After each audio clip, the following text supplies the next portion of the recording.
Welcome to the Ease of Business podcast for the enlightened entrepreneur, hosted by Lisa Schermerhorn and Celeste Hartwell. Here is where we help disruptors gain clarity on how to make a bigger impact while living a life of abundance through reading amazing books that have helped us in business. Thanks so much for joining us, and let's get into it. Welcome, welcome, welcome. This is the Ease of Business podcast, and my name is Celeste Hartwell, and I'm so honored to be joined by my beautiful co-host, Lisa Schermerhorn. Welcome, Lisa. Thank you so much. This is so much fun, and this is like one of my favorite books ever. Yes, so I'm going to put it up on the screen, so if you're watching us on YouTube, but if you're not, this month we are talking about the 4 Agreements by Don Miguel Ruiz. I probably just totally killed his name, but we're so excited about this book. So Lisa, let's get into it, because I know you were trying to get into some juicy stuff right as we started, and we were like, wait, let's start recording. But you know what's so funny is that I was talking to a friend of mine about this book, and they go, "I haven't read it yet, but I know it's Tom Brady's favorite." And yeah, so Tom Brady reads it every year. So if you're a New England Patriots fan or now a Tampa Bay fan, That is so isn't that fascinating. funny? Yeah. But the 4 Agreements, if for those of you who don't know anything about Don Miguel Ruiz, he is a descendant of, he's a Toltec. So if you think about the Aztecs and the Mayans and the Toltecs, so he has had his wisdom, yes, passed down from generation to generation, and he brings us into their wisdom. And you think that these are very simple agreements, and they are, and yet they're not easy to do. But he starts out the book, and I took pages of notes to talk about because this is right up my alley, and I know you are as coaches dealing with mindset.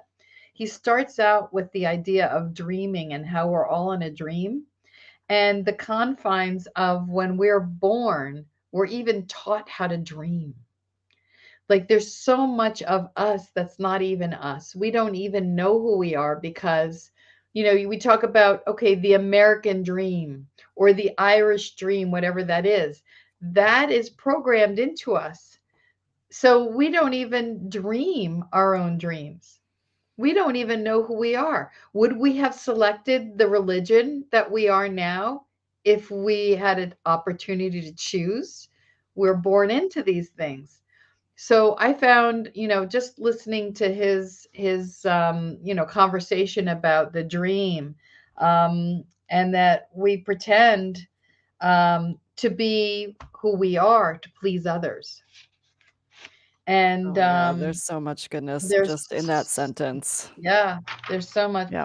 But to get into the actual 4 agreements, Well, I just want to oh pause you yeah, for go a ahead. moment, because there was Yeah. one thing that, as I was, going back through this book, something really stood out to me today. In that first, when he's talking about the dream in the first chapter, and it's like domestication and the Yes. dream of the planet. And it's like we have been domesticated. Like we talk about domestic animals, right? Like cats and dogs, but we as human beings have been domesticated in a big way. And I found this really, really fascinating. He says 95% of the beliefs we have stored in our minds are nothing but lies. And we suffer because we believe these lies. We And I don't see the truth because of our false beliefs that keep us from seeing the truth. Right. Right. And I love that. I mean, especially you and I, Lisa, are both mindset coaches. We both help people progress out of the beliefs that are not serving them anymore. But it just was such a fascinating thing, because they are a lot of what we've grown up to believe and been cultivated. And I talk a lot about programming and reprogramming, and I also work with human design, which is like they talk about conditioning and deconditioning. It's so interesting, because when you realize the truth of who we are, what we're capable of, the sky is not even the limit. Like, it's so mind blowing, which is part of the reason why we live in the lie, because our brains can't really like comprehend the truth of what's available to us. And he even talks about beliefs that are rooted in fear Mm, expend a lot of energy. They're yes, exhausting they are. versus beliefs that are rooted in love actually will bring you energy. So it's a good barometer to use to have a sense, is this belief really mine? Is this rooted in fear? Is this exhausting me or is this giving me energy? Right. And it's so true. We get so excited about things like this. We both talked about how tired we were today, and then we get on and we're like, "Oh my god, let's talk about this because this is our stuff." It is, it's so interesting, right? Like when we're excited and when we're in alignment, like that's what comes up for me. Like when we're really like doing what our soul desires us to be doing, which is what in alignment means for me, Yeah, like then it's easy. And it's like all of a sudden I do have a well of energy. I do have like, I'm excited to talk about this and have this conversation. And I love like what came up for me when you were talking about, is this, coming from fear? To me, like the flip side of that, is it coming from love? Like, is it, and I don't remember if you actually said that, but to me, that's what that is. Like, is this, right, am I making a decision based on fear or am I making a decision based on love? And I think it's right. such an easy strategy, tip, etc., that tangible thing that each of us can do when we're making a decision, right? Just to like take a moment, take a breath. Is this giving me energy? Is it giving me life force? Is it made from love? Or am I feeling depleted because I'm doing this thing? Am I in fear if I don't show up and do this thing?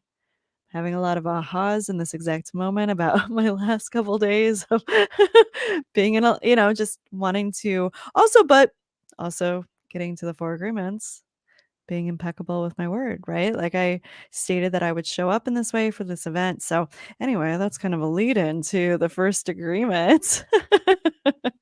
I loved this. The first agreement is really the powerhouse that the other Yeah. ones lead off of. Yeah. And he talks about the power of the spoken word and that it's really magic. So there's black magic when you're speaking negative, when you're gossiping, and that's what you're manifesting versus love and white magic when you're actually manifesting in a good way. And he talks in detail about being impeccable with your word is not just about truth and lying. It's about your actions and deeds in everything you do and sovereignty, alignment. It's everything. And it was interesting because this book has impacted me because it's caused me to make decisions that I always think of the right thing to do. So Hmm. it doesn't mean that I'm always going to make the right decision at the time. But then I look at it again and I'm like, did I do this? Did I hurt someone? Did I do something? And then what I've been doing is revisiting that and apologizing right away, correcting situations to be impeccable because we do the best we can, and that's um, one of the other agreements. Yeah. But it made me feel more empowered. It made me feel better, even though I was admitting to someone that I did something inadvertently. I didn't mean to hurt them, but speaking up and stating it brought a whole new energy to me. It is. It's like you're releasing what you thought you should be doing, right? And like releasing that energy of like doing things out of fear instead of like just being honest. Well, I yeah, but I could have said nothing because Yeah. something this person was wondering how someone found out about something, Mm. and it was me. And it was in best intentions. It's a long story, Yeah. but I went to, and if I had kept my mouth shut, no one would have known. And I said, by the way, I just want you to know that I was the one who'd said this, and this is why. And they were like, oh, okay, I understand why you did that now. So it cleared the air, got everything out in the public. Whereas before, I might have kept my mouth shut and not admitted to it and then felt guilty. And so it was like, I want to live my life without any guilt or fear. I want to Yes. be fearless, and I want to be in integrity, and I want to be sovereign in alignment. And being impeccable with your word is so much of that. I love that, and I love how you started off talking about, like, when we're speaking against something, it's like black magic, and when we're speaking for something or someone, it's like white magic, because that I actually highlighted that part, which was like your word is pure magic and the misuse of your word is black magic. And what came up for me when I, like, revisited that was what oftentimes what we're not taught, what we don't understand, is that every thought and every word is a prayer. And so Yes. when we're thinking positive things for other people, we're sending out positive energy, not only to that person, but also to ourselves. And when we're gossiping or speaking ill of someone or an organization or whatnot, like, we're sending negative energy to them. And whether they receive that or not is like on them, and it's up to them as to whether they agree to do that. But it's also like reflecting it back on us, and it really is not healthy. And this is not to say, like, all of a sudden I need to beat myself up for, have guilt and shame for all the bad things that I've said about people in the past and da da da da. No, it's just like an opportunity to, like, practice self-compassion. Like, you didn't know until you knew. You did the best you could in Yeah. every situation up until this point, and now that you know, you can, like, work to be a little bit better every single day. Self compassion is critical in this, where he talks about really self degradation, and beating yourself is the worst sin that you can commit. Yes. And that was powerful as well. Just reading that and seeing those words, it's just a lot of reflection. This is one of those books that you can have next to your bed or wherever you pick up a book, and just randomly open it up and read a paragraph and get that golden nugget. You don't have to read it in order, although I recommend reading in order, but you're going to get something out of every page.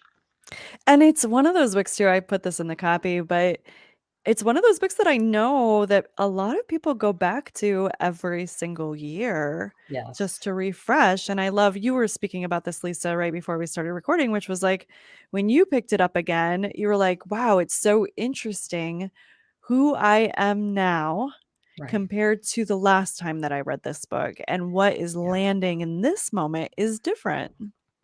And there was a powerful quote that I wrote down.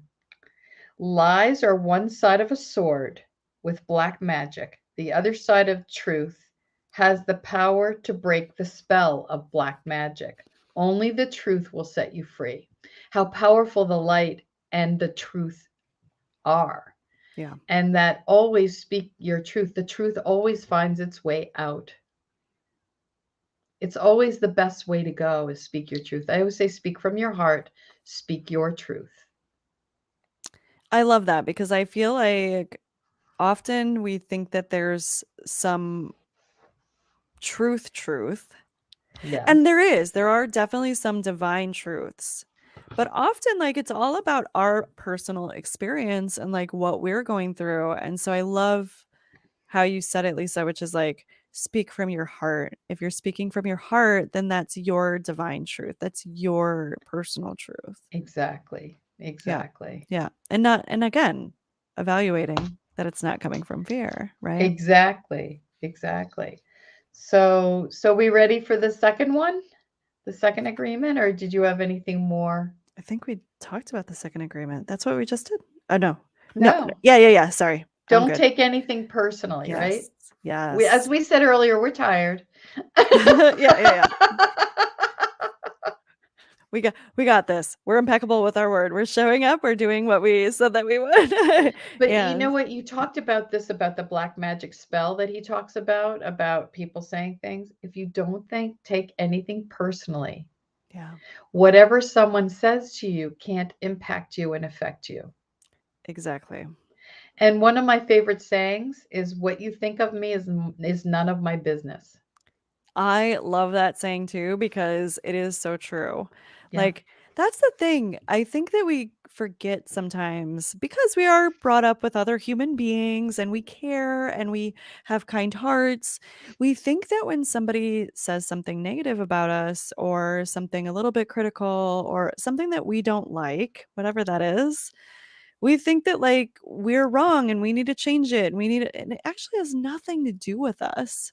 Like it has No. everything to do with them. And if we remember like where our hearts are and what our intentions are, then we can't really be bothered with other people's judgments or ideas about who we should be or how we should show up or any of that.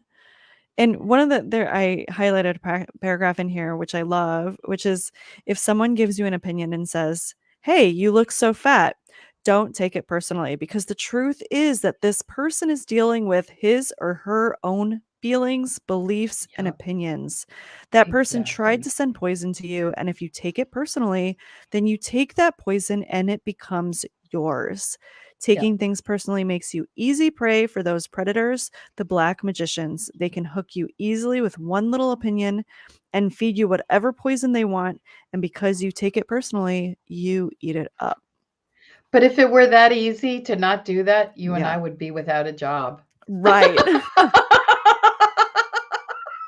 It's facts. I mean, that's what I always tell clients. I'm like, it's a practice. It's a practice. It's It a is a practice. Like practice, this whole but human experience is a practice. as children, we don't know that. We don't have that wisdom, and we Right. look up to our parents and we think that everyone who's older than us knows everything. Everyone knows more than we do. So we give our power away, we learn, it's very few kids that will actually come out and start to, really speak up against their parents. There And are a I know handful. some. I mean, I know one in particular who like basically came out of the womb telling everybody where to go and what to do and over time got shut down, Domesticated. domesticated into a way so that now that person like suffers pretty high anxiety Yeah. because they're not listening to their own guidance, their own heart, their own intuition because they were shut down, they were domesticated. Yeah. Yeah. Yeah. It's hard because we have to navigate in this world. Right. So we are domesticated in order to navigate, because if we're out of control and we're not taught certain things, how do we make a living? How do we have relationships? So it's very hard to discern. There has to be a discernment of what do I take on and what don't I? And acknowledging that I'm doing this because I'm supposed to do it in order to survive, not because it's my belief system, and Right, and honoring I that. and we are social creatures by Yes, nature, right? Like we all want to please others because our survival depends on other people. Like it really does, even though we're not in a tribe anymore and we can't be kicked out the way that we used to be. Like we do need other people to survive and support us right. and we crave that love, we crave that connection. Yeah. So it makes sense why we've been domesticated and we can undomesticate ourselves. Well, it depends. Like I look at certain school systems, Yeah. and where they've squashed creativity, and they've taken away, really critical thinking. Whereas, everyone does math the same way and has to come up with their answers the exact same way, and you don't get credit for even partial or trying, because if you get one thing wrong, it's everything is so very black and white. And so I think in that case that the domestication of people are afraid because of testing to speak up, because they're afraid they're going to be wrong and they'll be judged you know Yeah. so there's a lot that we have to overcome. It's not that easy, and it sounds simple, like these are four agreements. I don't know, are you ready for the next one, or is there Yeah, anything let's more? do it. So the other one is don't make assumptions. And I remember I had a teacher who literally wrote this on the board. When you assume, you make an ass out of you and me.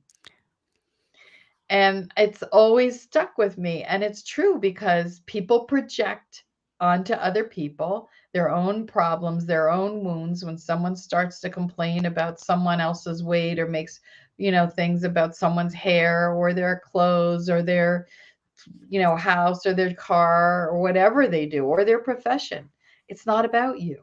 Right. It's not. Yeah, and what comes up for me too is like this don't make assumptions.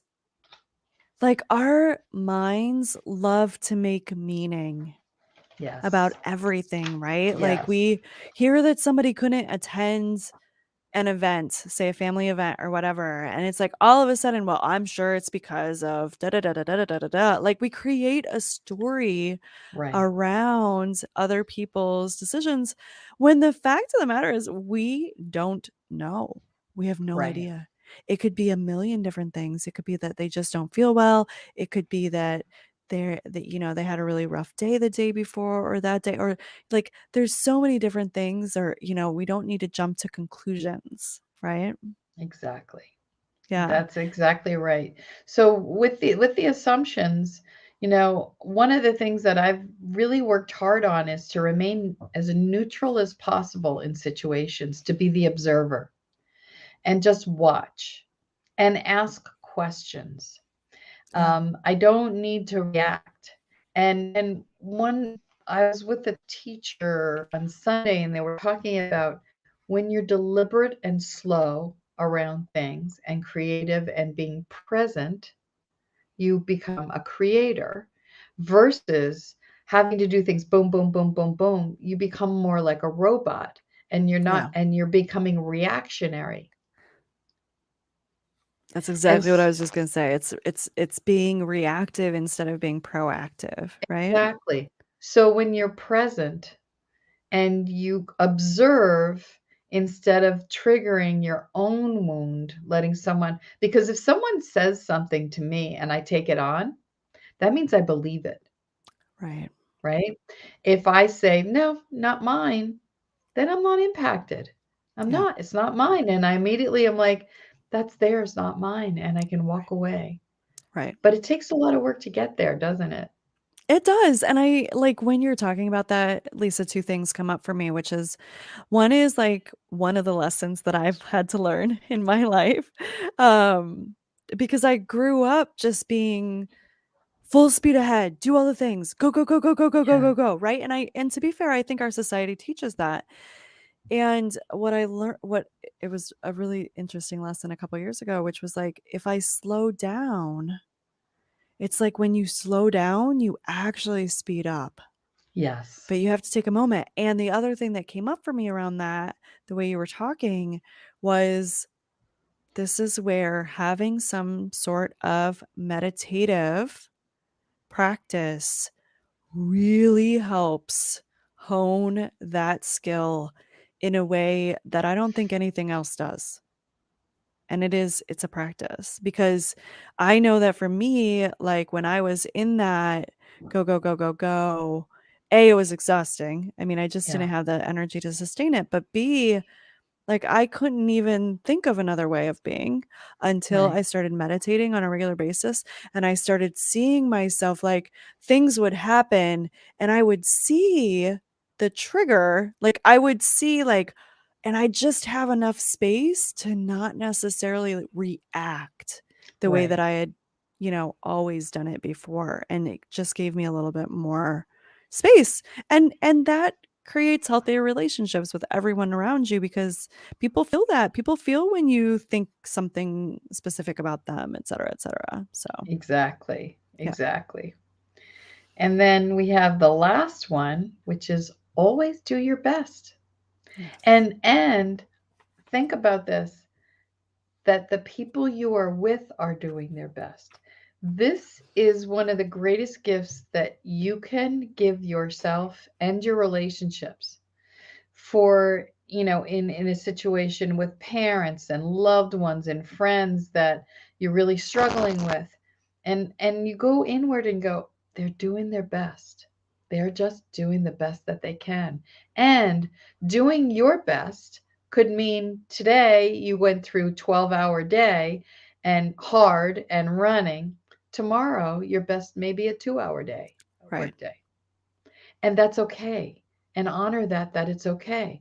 That honoring no that because tomorrow you may feel well, tomorrow you may not feel well, tomorrow you may be tired. So you're always doing your best. I love that because you're saying it without saying it, which is, and your best shifts from day to day and it shifts from moment to moment. And I Right. like when we're talking about, this fourth agreement of like always doing your best, with the other thing that comes up for me is it is such a deep practice of self-compassion, and the way you're saying it, Lisa, like having that compassion for other people.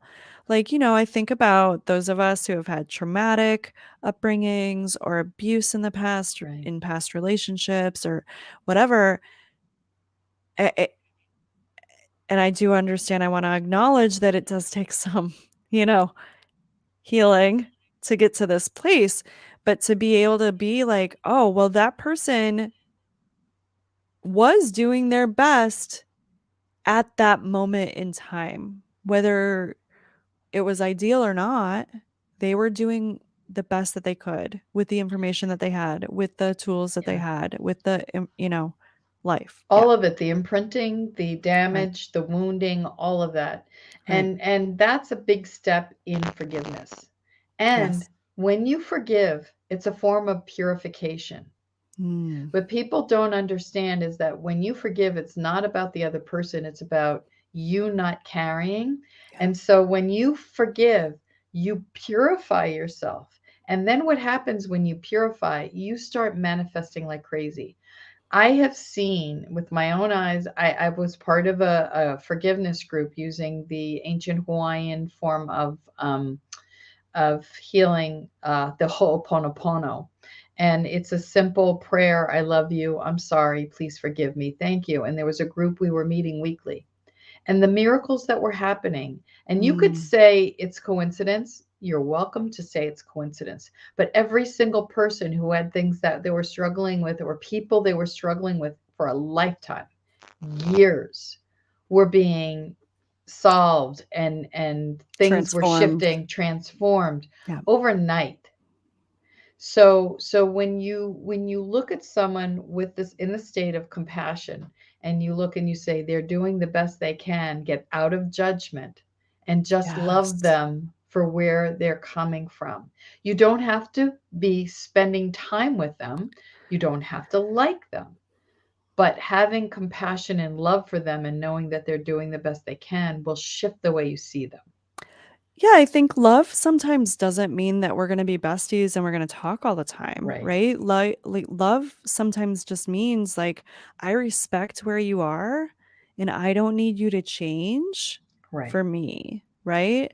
And I think that that's often a misconception when people like hear about forgiveness work. It doesn't mean that I'm all of a sudden gonna go to my ex who was super abusive and Yeah. be like, "Oh my god, we should be friends now." Like, no, I don't desire that person in my life. I bless him, I release him. I'm grateful for the lessons that I learned, and I forgive him, and I forgive myself for, like, going through those Yeah. things, right? And understand that I was doing the best that I could in that moment, as was he, Hmm. with who we were in that time frame. That doesn't mean that I need to invite him back into my life, because the majority of the people are not doing this deep kind of like emotional healing work, and so it's not going to be a healthy situation. And just allowing him to be where he is, right? Exactly. Exactly. And there's someone for everyone. Yep. Yeah, I have an amazing person now. I'm very happy. Like, yeah, yeah, like he taught me what I did desire and what I didn't desire. Exactly. And that is an important thing to learn on this human journey, to like continually be refining and fine-tuning what it is that I want to create. Exactly. Yeah. Very cool. Do you have anything else you want to add about this book, Lisa?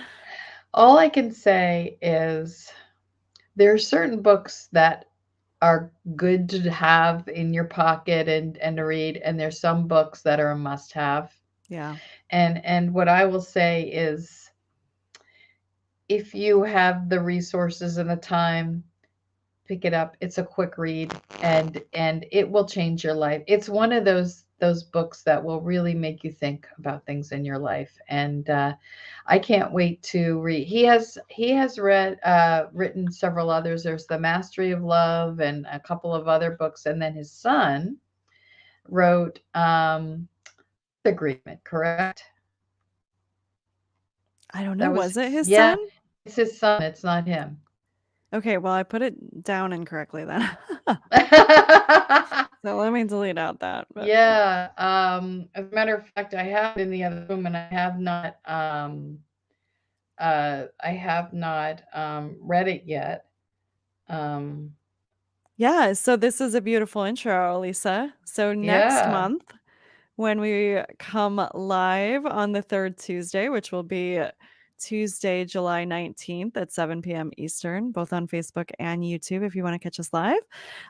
We are going to be talking about the Fifth Agreement because I've actually never read it before. Lisa's never read it before. And the Four Agreements is such a time-tested classic that is like always, always, always in style. I'm really curious about the Fifth Agreement and like what's going I to think be it's in that one. yeah, I think it's written by both of them. It has both their names, Don Miguel Ruiz and Don Jose Ruiz. So both of Okay, them wrote that together. So that's nice. where what comes from. Yeah. I'm gonna look it up. Perfect. So Well, I am really looking forward to it. Again, I totally concur with Lisa. I totally agree.